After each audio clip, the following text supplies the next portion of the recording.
going on YouTube? Technician Troy here. So we ran into a little bit of an issue in this 9-inch swap with this Caltracs suspension setup. I originally bought a chassis, y'all know, it's an 87 Blazer. All of this swapped out of it into this truck. It bolted in well. It's the 22.5 adjustment rods, everything of that nature. And I thought everything was right. I did. I thought everything was. However, we've run into a bit of a problem. I went on the test drive and the suspension has no travel. It is rigid as rigid. You might as well just have 2x4s holding the suspension in. What I'm saying is your titties get to bouncing again.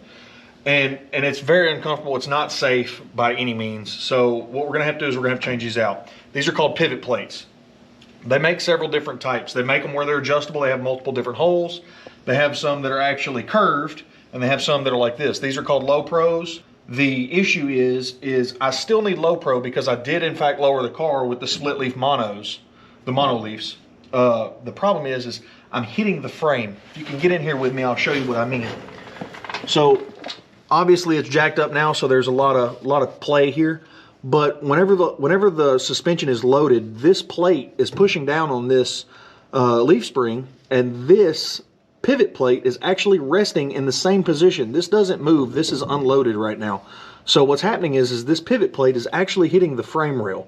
Now, to counteract that, what we're going to do is we're going to put the right parts on. It's crazy. The right stuff always works. Well, supposed to. So what we're going to do is these are the low pro pivot plates that I'm going to put on, and they're actually made for my truck. And the reason being is you don't want to cut the frame. You don't want to take rigidity out of the frame.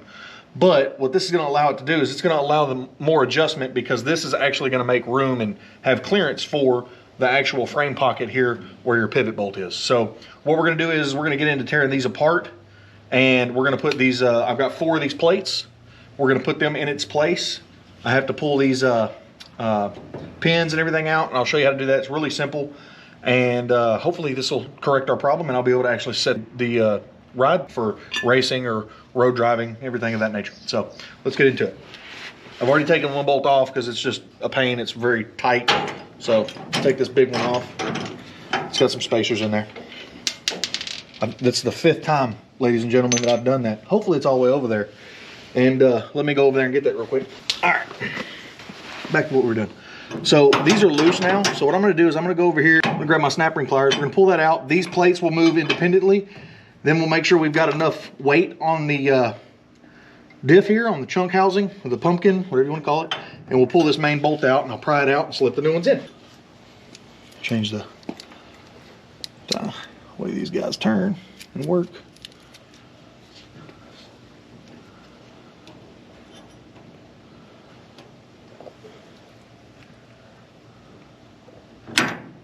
Make sure we cover that with our thumb, because if I wouldn't have had that, I would have had a problem.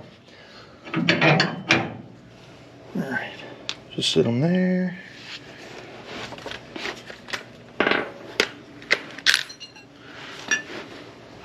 All right, here we go. Loud noises! All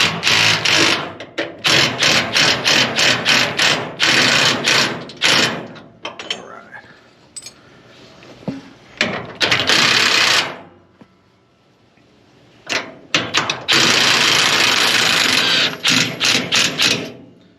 We'll make sure that we got, oh yeah, we're good. It doesn't have any tension on it. There's a little bit, but we're good. Nothing serious. All right, we're gonna pull these guys out.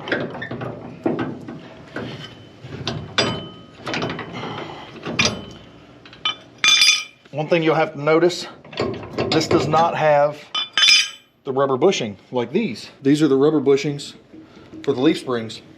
They actually have a aluminum collar, and what I'm going to do is I'm going to pull this out, and I'm actually going to re-grease this, because all of this rust right here, this frame was sitting outside. All this rust right here is just going to cause squeaks and noises, and I don't want to deal with that. Put it up. Make it look so pretty.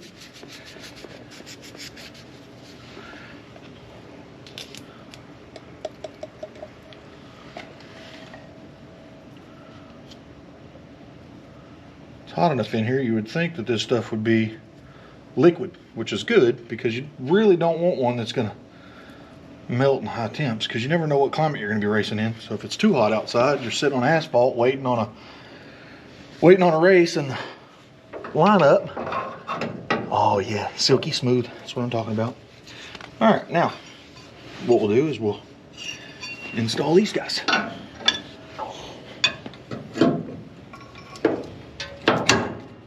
Goes on the same way it goes on the front. It pokes out. This collar here, this little bushing, pokes out a little bit.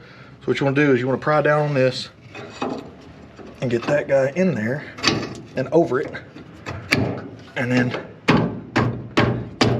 give it a smack. Next thing I'm going to do is I'll put a little bit of lube on this, a little bit of grease. Put that back over here. It slides in from the backside, because that's the way I took it out.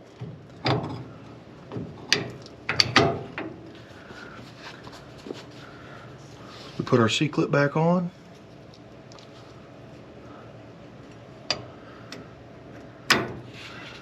Make sure she spins. Perfect. Now what we're going to do, we're going to jack this up a bit.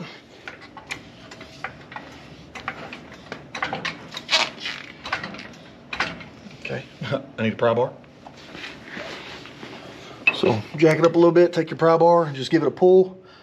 You can see it's almost lined up here. It's a little off. So what you can do is you can actually change the angle of the dangle here and hope and pray that you can get it to go in there, right? And if not, then you got to muscle it in there. And you have your cameraman pull on this guy right here. Pull. Pull, pull, pull. There you go. Keep going. All right. Now you can let go. Now it needs a little bit of a love tap. I'm going to use whatever I don't have as a hammer. There we go. I'm going to miss it 14 times. That goes there. Where's my washer? Aha! Found it.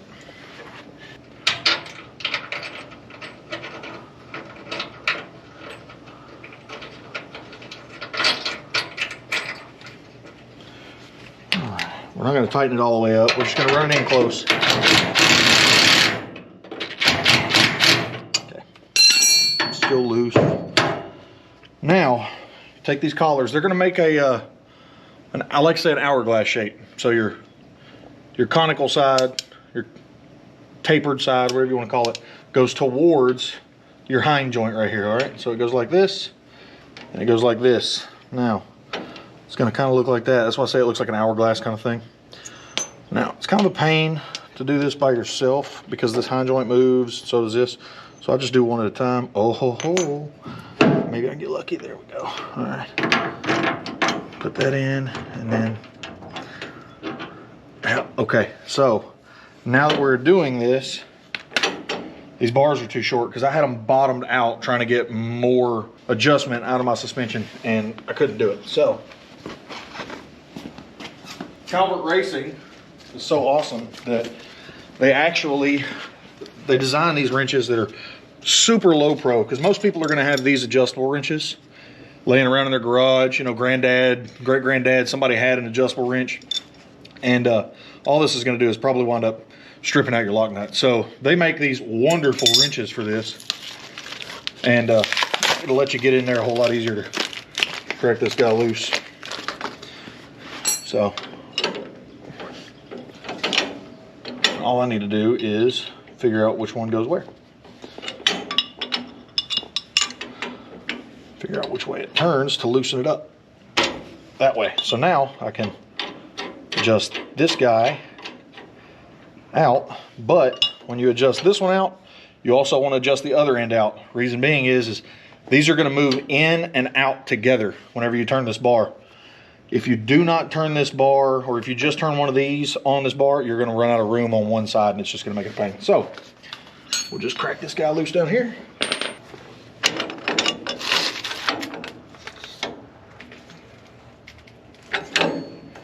Yeah, see, I got it too tight. So I'm actually going to have to turn the bar itself.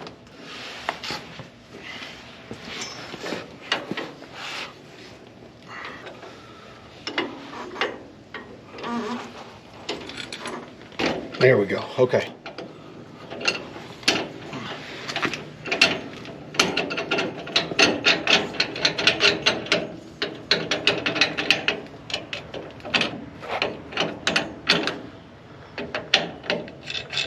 Okay. Now that they both have about the same amount of adjustment here on this rod, on this hind joint, then that's going to allow me to adjust them later on.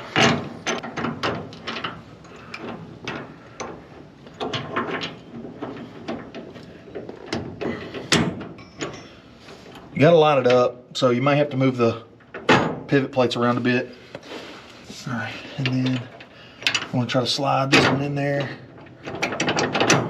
Same way you got that one in. Line up your back plate. Might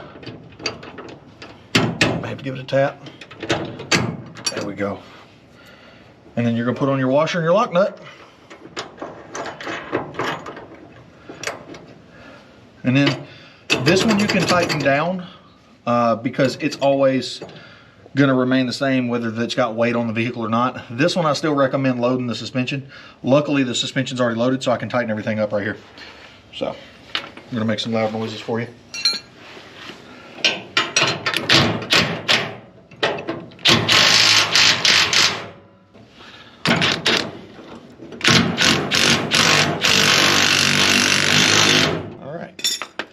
So now this right here moves freely, and if you'll get in here, I'll show you.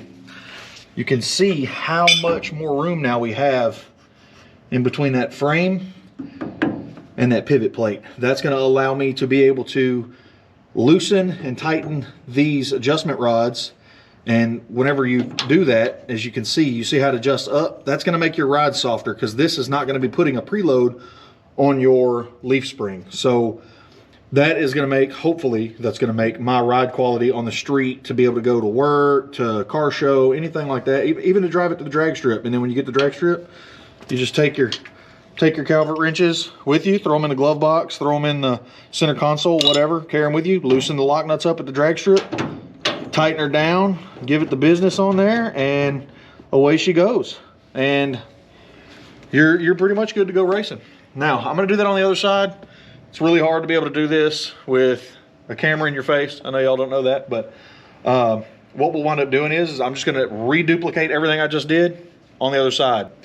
I appreciate it, YouTube. Hope that gives you a little bit of insight on how this particular traction setup works. Thank you, Calvert Racing, because these guys got this out so fast to me. I told them that I was trying to get a build together for this No Name National race. Y'all know. I think y'all know. Been talking about it a little bit. Coming up in September, I said I'm trying to get this truck fine-tuned to be safe on the road and get out there and do some passes with you guys. So if you don't mind, give a like, subscribe, maybe even ring the bell, see if any of my videos pop up. I'm trying to get more content out there for y'all. You know, this is new to me. Share it with a friend. You know, help me out. I'm not doing this to try to make money. I'm doing this because I want to race. I want to enjoy it with you guys and girls. I want to actually record everything that we do at No Name. I want people to get interested in this. I want this to be a huge event the more and more it goes on. And I appreciate everything y'all have done so far. I think right now, subscriber count was up to about 210. Last time I checked, I might be up a little bit more now. I don't know, a little down. It happens. So thank you guys. It's been really fun doing this. So I do this for fun and I do it for y'all. So thanks. Have a good one.